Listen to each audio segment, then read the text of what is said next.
You wanted Trump to pardon Hunter Biden, but his dad has beaten him to the punch. Yeah, I mean, I think it would have been a very smart move by Trump to send a unifying message to a very fractured and divided America if he was to do it. But for Joe Biden to do it after assuring the world, including the American electorate, repeatedly in the last few months up to the election, I'm not going to do that. I'm not going to pardon him. To get the White House press secretary to repeatedly say it from the lectern in the White House, I think that's pretty disgraceful. So there's two ways of looking at this. I think if Trump had done it, smart move in unifying the country. For Biden to do it, actually a pretty shameless act of rank hypocrisy. Yeah, not a very nice nail in the coffin of what will be probably not a particularly well-remembered presidency. I think he'll go down as one of the worst presidents. He stayed on way too long, and clearly cognitively he was in decline. I think the botched coronation of his vice president was another fiasco, which came back to haunt them.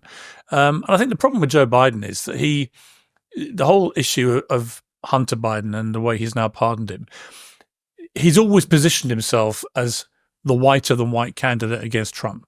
That Trump's the liar, Trump's shameless, Trump's corrupt, Trump is hypocritical, all these things. That was the stick he repeatedly used to beat Trump. And now in one fell swoop, one action, because it's not just he's pardoned him for the things of which he's been convicted. He's pardoned him for anything else he may have done since 2014 in that period. It's a decade of crime. It's like, what else has gone on here? A lot of rumors about much bigger stuff that may have happened. And you look at it and you think, wow, that's the kind of thing that, honestly, they talk about a banana republic relating to Trump. This is about as close to a banana republic act as you could imagine. Yeah, I want to talk about this on your show later on, but there's this rise of the bro-oligarchy and bro-politics at the moment. Which is fascinating. I think it's really interesting, but this prioritization of doing good over looking good, of sort of efficiency over optics. And, this is one of those examples, I think, where both have gone awry, both the thing that you did and the way that it was done and the way that it was led up to. But in stark contrast to Vivek Ramaswamy doing debate prep with his top off, hitting forehands on a tennis court, or Elon Musk, sending rockets into space, sort of a world of people doing things. Even if you don't agree with the things, you can't deny that they're doing stuff. And I wonder what the medium-term future looks like now for America. Well, I think one of the most important things of the bro-oligarchy in terms of its impact is that so many young men gravitated to it because they've been feeling lost. You've talked about this a lot. I've talked to you about this a lot. I've got 3 sons from 23 to 31. I've seen it firsthand, how they've been struggling, not just my sons, but their friendship group have been struggling to understand what it means to be a man in this weird age that we're now in. Social media driven age, virtue signaling driven age, a weird time when losing is almost more celebrated than winning, where the old alpha male chest beating is now seen as something to be ashamed of, where weakness is almost now seen as a greater characteristic than strength. And I have been on this for years thinking this is a ruinous way for society to go. And suddenly along in America, you have this group of very alpha male guys, all chest beaters, from RFK Jr. to Elon to Trump to Vivek to Joe Rogan, all of them. Very strong-minded guys. To a lesser degree, in a different space, Andrew Tate and his brother, who wield extraordinary influence, but I think have a streak of blatant misogyny in Andrew's case, which I really don't like. But a lot of the reason for his appeal is that lost young men gravitated to him because he was pounding a drum of take care of yourself, be proud of being successful, aspire to be better than you currently are, etc. And that resonates with people. I'd add Jordan Peterson to the I was going to say, even though Jordan's not a massive fan of Andrew, the message in principle isn't that different. No, and the message is be proud to be a man again. You've been ashamed of being a man for many years now, since the avalanche of Me Too, of Time's Up, which absolutely had an important role in society in correcting a historic imbalance in the gender, no question, and historically bad behavior by a lot of men towards women. I absolutely do not denigrate either of those movements. But what it did do, as I knew it would do, the pendulum swung so far the other way that actually it freaked the hell out of young guys. And they were suddenly like, what am I supposed to be? How am I supposed to behave? And women listening to this might think, well, it's easy. You know how to behave. Actually, it's not that easy. Particularly if you've been conditioned to think that being a man is X, Y, Z, and suddenly you're told all those things are things to be ashamed of. And now we've had the pendulum swing back a little bit, and you're seeing a sort of corrective balance where I think people have begun to work out where the boundaries are, where the lines are, to a degree. I think it's still complex out there. And you're seeing it at the moment with the whole Greg Wallace scandal in the UK. And, from American viewers, very simply, he's a guy who does a cooking show on TV, who's been very laddish for 20 years or so.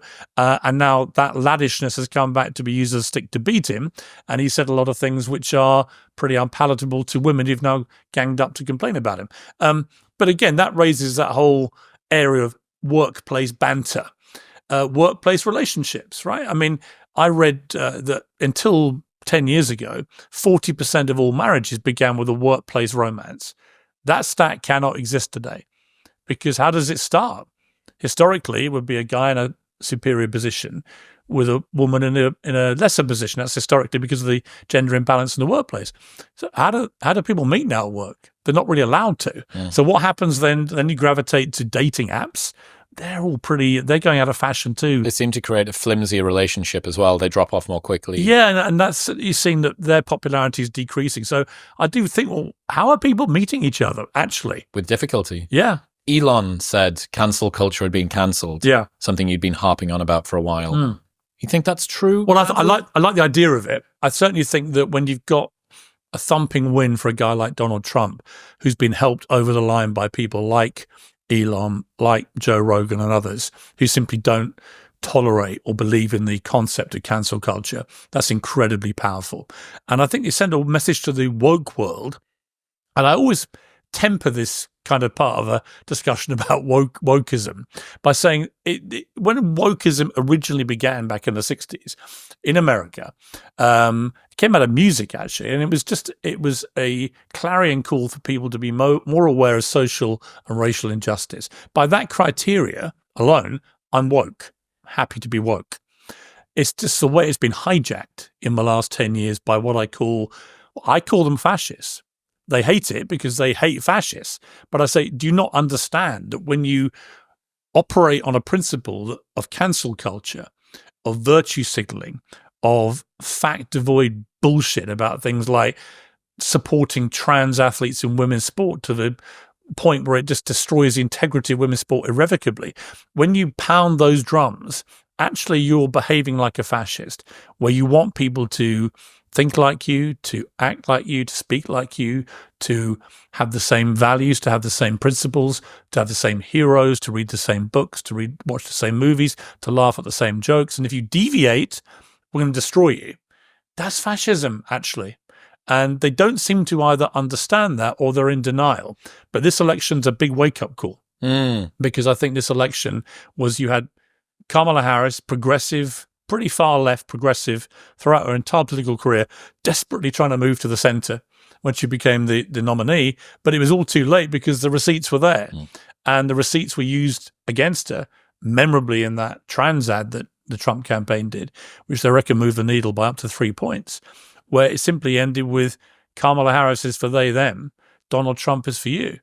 That was very simple, but very effective, because actually personal pronouns are bullshit. And we all kind of know they're bullshit. And now I've noticed on my emails, people have stopped using them because they now realize actually it's made them look a little bit ridiculous, particularly those who insist on calling themselves they. As Joe Rogan said about Sam Smith, there's only one of you, buddy. Yeah, do you think it's a repudiation of that? Obviously, you've made the claim that wokeism's dead and identity politics is dead and virtue signaling is dead. And well, I think the concepts are dead. The actual execution of the death may take some time, but I do think that if it wasn't dead, you'd have seen a massive victory for a progressive far left candidate in Kamala Harris, who pretended she wasn't, but actually is to her bootstraps, and she got wiped out. And I think that that's an indication of three things. One, Americans trusted Trump to fix the economy and illegal immigration better than they trusted her to do that. Secondly, There's something about him on the world stage, the swagger that Trump brings to the office, which annoys a lot of people, but is actually quite effective. And I think that was partly in people's minds, particularly when he put his fist up after being shot. He showed the world that the potential president of the United States was a badass, strong guy. And I think that moment may have won him the election when we look back in history to that moment, particularly when he then got back on a debate stage the week later, a rally stage, and did it all over again in front of 20,000 complete strangers. I spoke to him that night. He rang me because he'd seen me talk about it on Fox. And I said, I got to say, whether people love you or hate, that is a badass statement of personal courage. And he was interesting because he actually said in that call, you know, I knew if I didn't get back out there now, I might never get back out there, which I thought was an interesting. You don't often hear Trump. A little bit of vulnerability. A little bit, where he kind of knew himself. Talk to me about what happens when your phone rings and you pick it up and it says Donald J. Trump. It says DJT, actually, in my phone. Yeah. It's a weird thing. I mean, but it's weird to other people more than me. I've known Trump for nearly 20 years. You know, I competed in the Celebrity Apprentice, the first season of it in 2007-8, and I won it. And I spent about 100 hours around Trump, I worked out later, in that season. And I was very informative, particularly in the boardroom filming scenes, which could last up to 3 hours. I saw a lot of the way Trump is over hours in the way he interacted with people. Yeah. And it always struck me there was a disconnect between Trump, the politician, and particularly the president, and the guy I saw in that boardroom. The guy in the boardroom was much warmer, much less combative. He liked mischief, and he liked stirring things up, and he liked drama, all those things. But he had a streak of empathy towards contestants and stuff, which I've never seen him show as a president. He believes that he's got to be strong man all the time. I think right now, because of the shooting and because of the scale of his win, which has basically knocked all his critics out, I think he's showing a bit more of that side now. The dancing on stage, you know, to YMCA. I mean, the ultimate joke, really, that the guy who's called the most bigoted president in history chose the #1 gay anthem of all time in history to sing on stage. And he's got America dancing the Trump dance, right? I see him laughing a lot more in public now, relaxing, enjoying dinners which are filmed and put out there. I see him doing a lot more interaction with people. I think, yeah, that's the guy I remember from Apprentice, the boardroom, when he did the McDonald's stunt, when he did the garbage truck stunt. And I've seen this really accelerate since he got shot. I think he's a changed man since then. I don't think he's going to lose the pugilistic side or the trash talking side or any of those things which are part of his DNA as a New York real estate guy. But I do think he's got that empathy streak he's always hidden is now coming out more. And I think he's a happier and more relaxed guy this time because we haven't seen what we saw in 2016, which is the mass protests, the fury, the venom, the visceral hatred from the mainstream media, the Russia collusion thing for years and so on. You take away that side and you take away the thing that Trump talks about in his book, The Art of the Deal, where he says if someone punches you in the face, you hit them back 10 times harder. And he means metaphorically as well as physically. And for the first 4 years of that presidency, he was punched all the time, and he reacted by punching. It became just basically a brawl between him and the media and his political opponents. This time around, there's not that same atmosphere. He doesn't have to be as harsh. He doesn't have to be as defensive. He's won. And he's had 4 years to think about what he did right and wrong the first time. You had a couple of chats with him recently on the phone. What did you learn? The last time he rang me this week, the week before Thanksgiving, the Wednesday of that week. And he said, Piers, it's Donald. He said, I was just watching you on TV and you were looking great. And I just thought, I'm going to call you and tell you. Now, I suspect that isn't actually what he was thinking. He just wanted to have a chat, but it's classic Trump. Immediately you're like, was I? And I was laughing.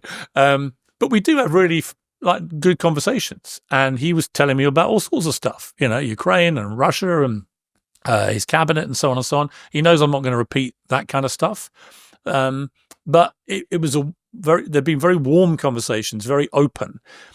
And I just sense in him that the shooting in particular, and then the big scale of the win, they've had a profound effect on him. You know, he's nearly 80. He doesn't have to fight an election anymore. He only has to worry about a legacy. You can tell from his cabinet picks, he's gone for people who are not establishment, because last time he chose establishment people who then basically, a lot of them did him in and probably were there to do him in from the start. This time he's got people who are ferociously loyal and in many cases have been very successful in their own fields, which are completely different. You know, we see WWE, right, as being a criteria for selection to his cabinet. But why not? I mean, why not choose people like that? Trust really is everything when it comes to supplements. A lot of brands may say they're top quality, but very few can actually prove it, which is why I partnered with Momentous. They make the highest quality supplements on the planet. They're literally unparalleled when it comes to rigorous third-party testing. What you read on the label is what's in the product and absolutely nothing else. 3 of the products that I use every single day to support my brain, body, and sleep are omega-3s, creatine, and their magnesium L-threonate. When I take these consistently, I feel a massive difference in my cognition, my strength, and my sleep. Best of all, they offer a 30-day money-back guarantee, so you can buy it and try it for 29 days, and if you do not like it for any reason, they will give you your money back. Plus, they ship internationally. Right now, you can get 20% off everything site-wide, plus that 30-day money-back guarantee by heading to the link in the description below or heading to livemomentous.com/modernwisdom and using the code modernwisdom at checkout. That's livemomentous.com/modernwisdom and modernwisdom at checkout. What do you think happens if Trump is unsuccessful and doesn't make any positive change to America, given that he's got all of the things that you could want, electoral college, popular vote, house? Yeah, there's no excuse. But where does that leave American politics if you've had both parties have is there a lot of despondency that'll come down the line if that doesn't? I think there'll be a lot of schadenfreude. A lot of people say, told you. I think Trump knows that. I think he's aware of the potential opportunity here, the chance to, in a way, have a second go at his legacy, because he had one go at it which ended catastrophically with the January 6th rioting, which was a shameful moment in American history, and that was on him. And I think that he was then sent to the wilderness. I wrote a column or two in early 2022 where I was like, this guy's finished. He's a busted flush. It's all about Ron DeSantis now. Back off, Don. I look at that now and think, wow, how has he got back? And he got back even stronger than last time. And actually, it's because the Democrats did a number of acts of self-harm. They went after him through the law, weaponizing the justice system, choosing ridiculously pathetic things like whether he shuffled paperwork over a one-night stand with Stormy Daniels 20 years ago. Who cares? Americans don't care about that. They care about the fact they can't feed their kids. They care about the fact nearly 10 million people have come over the border in the Biden administration 4-year period. That's what they care about. It's that looking good over doing good thing again, right? Like optics versus... I think it's also a visceral hatred of Donald Trump. It is, this Trump derangement syndrome is a real thing. I have friends of mine who are completely unhinged. I have family members. If you mention Trump, or if I post a picture of me and Trump with something, congratulations on winning again, utter mayhem. It's like that Russian sleeper agent activation code. Yeah. And I'm like, you got to sit back and get the bigger picture with Trump and understand why he's so popular. I saw from The Hill that AOC is rumored to be running. I mean, utterly absurd. What do you make of her chances? What a shrieking, even more progressive, even more far-left candidate version of Kamala Harris. I mean, Trump, they must be rubbing their hands. Please give us AOC. Because almost everything she stands for bears no relation to what Americans actually care about. Anything. So she would be the worst possible candidate. If the Democrats don't wake up, they've got to get rid of all this progressive left stuff. It's got to all go. They were at their most electable when they had someone like Bill Clinton, right? Go back to the Bill Clinton playbook. He didn't bother with any of that crap. He just kept it pretty centered. What would you say to people that go, well, the world's different now? This is a different time. It's not. We've been told it's different. We've been told we now have to believe the sky's blue when it's actually red. And eventually people have gone, well, hang on. It's red. Why have I got to call it blue? And people have gone, actually, no, I'm done with that, thanks.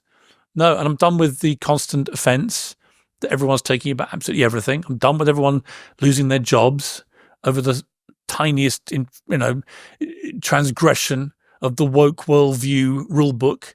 I'm tired of all of it. I'm tired of identity politics.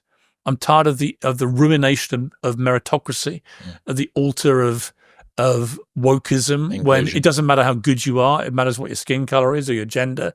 None of that does anyone any good, least of all people from ethnic minorities, or least of all women. If you're trying to promote women's rights, I mean, it made me laugh in the election. Kamala Harris was, I'm for women's rights. Abortion. Okay, I agree with you. Okay, on that I agree with you. Because we in Britain, it's a settled issue. We just don't really have debates about abortion here. We have one of the most lax abortion laws in the world, actually. And I'm all in favour. I'm all for pro women having the choice. Nothing to do with me, Gov. You just decide, women, what you want to do with your bodies. All in favour of that. But how do you square being the candidate for women's rights when you're also supporting trans athletes in women's sport, as Kamala does? You can't, because you're eroding women's rights. And then people like J.K. Rowling, who put their head over the parapet, they get abused, not least by the Harry Potter stars who owe her their fortunes. And Rupert Grint's got a 2.8 million tax bill to pay, so maybe he'll be back in a good. Maybe that's penance, for being. I haven't seen his views about her, but I mean, a lot of them have been very scathing about her. And when I sit with them, I had a debate the other day with a guy called Ernest, who comes on quite a lot. He's one of our pundits, and he's a funny guy. We have good debates about stuff. He defends the indefensible most of the time, and I quite enjoy it. But he was talking about how you got to respect people's right to limitless self-identity. In other words, if you identify as whatever you like, I have to respect it. I'm, okay, fine. So if I identify now as a black man called Ernest, do you respect it? And of course, after about 10 torturous minutes, he had to admit he wouldn't respect that. So the premise of his argument was all complete bullshit. And I've done this before on International Women's Day a couple of years ago. I identified as a black lesbian. And people, when they first heard it, whoa, you can't use those words on the airways. Well, you can when you're having a debate on International Women's Day about whether gender identity should be completely limitless. And sexuality is a movable feast. And actual racial identities. We've seen some people who are black pretending to be white, or white pretending to be black. This has to stop. You have to actually get back to a fact-based society. I wonder at the moment if the left-right distinction is breaking down a little bit. Because no question. Anna Kasparian is turning based. Interviewed her last week. Cenk Uygur, and Bernie Sanders are either collaborating with Elon or complimenting him in one way or another. So I really wonder, Well, you're seeing a return to the centre. You're seeing, and actually most governments in American and British political history have pretty well been hovering around the centre. You don't really see extremities on either side. You don't see the far right or far left getting power, really. And it's the more centrist parties with centrist leaders who tend to have the most longevity and most success. And I think that's why I always say about Trump, people think he's extreme. He's not really. If you take away his rhetoric, then his first term of office, he was a pretty moderate Republican president. He didn't even go to war anyway, almost unprecedented for a Republican president. So, it's Trump's rhetoric is really 90% of the reason people hate him. But I think a lot of people this election went, you know what, I'm kind of done with that stuff. Well, we see more optics than we do impact now. It is very difficult. No one cares about what the Fed's budget spending this quarter is and show me a spreadsheet, but they will care if somebody says something a bit lewd on a video. Right.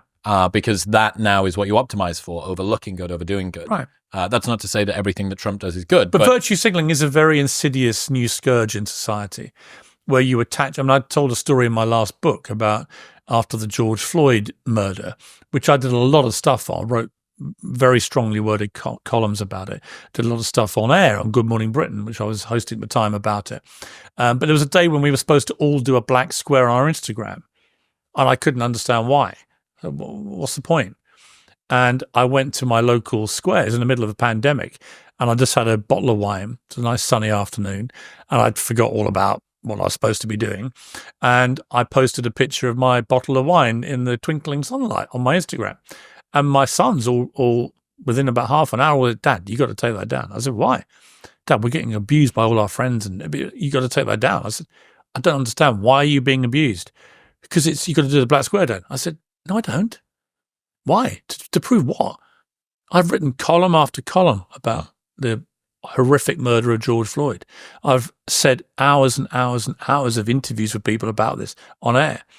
Do you think that meeting a black square is going to make any difference to the promotion of racial equality or correcting racial injustice? What do you think would happen if the black square demand was made in 2024? It wouldn't have anything like the same pickup. fact, it probably wouldn't even be suggested.